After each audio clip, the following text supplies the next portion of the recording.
If the uppercut stunned Michael Watson, it was probably the whiplash here after his head sprung back from the ropes that caused the serious injury.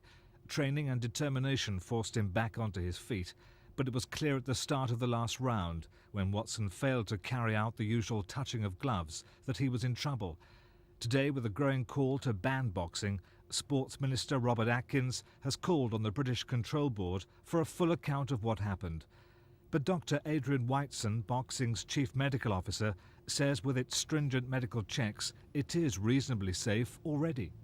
We are not complacent. Obviously, when you have an injury such as this, and may I say it is not peculiar to boxing, the actual injury that Michael Watson suffers, which is a subdural hematoma, a clot under the lining of the brain, can occur in rugby, it can occur in soccer, it can occur if you get hit with a golf ball or a golf club.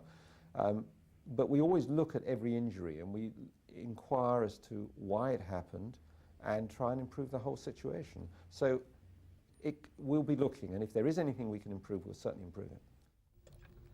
Saturday's tragedy was all too real for Rod Douglas.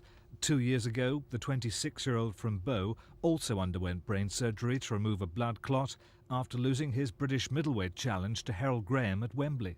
I was in the same condition that Michael is in now, and Michael's mum gave my wife a lot of moral support, just a little bit of encouragement, a little bit of faith, a little bit of a prayer. You know, just gave her all the little things that she needed to clasp onto, that she could see light at the end of the tunnel, that I would recover and I would be a normal person again. It was a big battle for me, you know. It was hard to come to terms with, I mean, there's a recession now, I don't know if you've noticed, but it was hard to get a job, basically. And it was hard to come to terms with all that you've aimed for in your life and your dreams just suddenly taken away from you. Boxing will now undergo a growing campaign to eliminate the risks. Headguards, fewer rounds, longer time between them. But Dr. Whiteson says it'll make little difference. So often you get an immediate outcry of do this, do that, do the other, without really thinking it through. If the BMA were honest with themselves, they'd say, well, how do you ban it? You can't ban smoking.